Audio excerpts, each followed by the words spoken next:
Hey guys, welcome to the Max Invest YouTube channel. In today's video, we're going to be discussing Chainlink's partnership with Swift, a bit of a market update, and then we're going to be discussing zero-knowledge rollups on top of Ethereum. Of course, if you enjoy the video, remember to like and subscribe to the channel. Follow me on Twitter, join the Discord, the links are down below in the description, and remember, nothing in this video is financial advice. So let's dive into the video. Now, the first thing that I want to discuss is just briefly how the markets are going. As we can see, Ethereum is up roughly 26% on the week, however, Bitcoin is up 34% on the week, and Bitcoin is more or less dominating all of the other cryptocurrencies. Now, I do find it quite interesting to see Bitcoin dominance coming back, as I do believe that the long-term trend for Bitcoin dominance is down from here. I do see Bitcoin dominance breaking below 40% of the entire market and eventually going down under 20% and being overtaken by Ethereum. However, this is a bit of a controversial matter and a lot of people do see it rising, and it will be interesting to see what happens. Will Bitcoin dominance continue to rise, and what will happen with the rest of the cryptos? However, it is important to note that most of these cryptocurrencies are going pretty well on the week. Chainlink is up 20% on the week, and it's good to see that we've brushed off a lot of that China FUD and we're finally going back up, and hopefully this can be sustained. Now, one of the things that I wanted to talk about in this video is Chainlink's integration with Swift. If you've watched my channel before, you'll know that I talk about Chainlink and Swift quite a bit. And this is because Swift is essentially one of the biggest companies in the world, and what Swift does is they manage all payments between banks. 11,000 banks use Swift, and Swift essentially process every single payment and take a very small fee out of that payment. Swift settle around $5 trillion in value every day, and this is a very, very important company. Now, Sergey Nazarov has been in extensive talks with Swift. Sergey Nazarov has been on the board of Swift and talking with individuals on the board of Swift about how Swift can actually integrate with cryptocurrency. Of course, if one of the biggest payment processors in the entire world integrates with crypto, well, crypto is going to get a huge boost, and this will be absolutely massive. So I'm going to discuss a little bit of my findings about Chainlink and Swift. As we can see, I've got a tweet from Albert Nazarov here, and Albert Nazarov essentially says that there's a new messaging standard that is coming to all of the big banks. This messaging standard is called ISO 20022. Now, essentially, all new banks will adopt this messaging standard in 2022. As we can see, there's a little bit of a post from the Federal Reserve here, and it says that all of the big banks will be adopting this specific messaging standard, and this messaging standard is set out from Swift. As far as I know, a messaging standard is just essentially how payments are processed, how banks transfer money to each other, and what happens there. Now, the important thing to note about this messaging standard is this messaging standard is compatible with the digital age. Essentially, this messaging standard will allow banks to integrate with Swift, and it will allow banks to essentially communicate with decentralized finance. So this is unbelievably huge for the cryptocurrency industry, and it shows that Swift really are adopting crypto.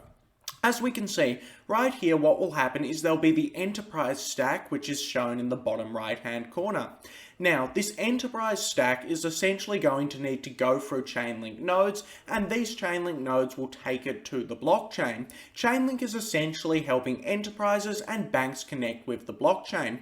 If banks want to yield farm on decentralized finance, well, they can use Chainlink's cross-chain interoperability protocol to do so. So, Chainlink is fundamental in connecting these enterprises with the blockchain. Now, there are a range of different things that I think Chainlink and Swift could do together. Essentially, since Swift is the biggest payment processor in the entire world, they probably want all of their payments stored on an immutable public ledger. They want all of their payments to go through cryptocurrencies. As a direct result, Swift could use Link to help them get onto the blockchain and help them use Ethereum smart contracts in order to do this. One big bit of news that I recently reported on is that Visa is building an Ethereum layer 2, and this layer 2 will mean that all payments that Visa process will essentially be stored on the Ethereum blockchain forever. I do believe Swift should do a thing like this, and they could use Chainlink Labs to actually help them out and help them start doing this. However, there's a range of other things that Swift could do with Chainlink. Essentially, Swift could use Chainlink's cross-chain interoperability protocol for a range of different things. Essentially, Chainlink's cross-chain interoperability protocol is unbelievably important, as it allows enterprises and individuals to use multiple different chains with a single asset. Now, this may sound a little bit confusing, but let's break it down a bit more. Let's say that in the next couple of years, the United States government makes a central banking digital currency. This means the United States government is putting the US dollar online. It's making the US dollar into a cryptocurrency so it can track it and trace it. Now, if you're wondering whether or not this will happen, it's completely confirmed that every bank in the world is moving towards this right now. China have already started, and the Federal Reserve are in planning stages for this. So, when a central banking digital currency is made, this is going to need to be compatible with every single network. It'll need to be compatible with Ethereum, Avalanche, etc. As a direct result, Chainlink's cross-chain interoperability protocol will make the CBDC compatible everywhere. This means that banks can use the CBDC across different networks, individuals can use it across different networks, and this is absolutely massive. This means you can just directly take dollars out of your bank account and then directly use these dollars to buy something on NFT or on Ethereum. This means it's very simple for users to use the blockchain. Also, cross-chain interoperability protocol does a bunch of different things for banks. For example, if banks want to earn yield on using DeFi, which they will want to do, banks are essentially going to need to use Chainlink's cross-chain interoperability protocol to go off and find the yield for them across a range of different networks. So, there are a lot of stuff that Swift and Chainlink can do together, and overall I do think the future is very bright. Chainlink and Swift have already begun working together. It does look like a messaging standard is being made that's crypto compatible, and overall I believe a lot of big announcements are going to come out surrounding Chainlink and Swift into the future, and I do think this is one of Chainlink's most fundamental partnerships that they have to this date. The next thing that I want to take a look at is a tweet from Polynya, and if you're not already following him, that's definitely a thing to do. I'll leave a link down below in the description. However, what Polynya says is essentially for the first 12 years, in the monolithic blockchain era, we had the blockchain trilemma.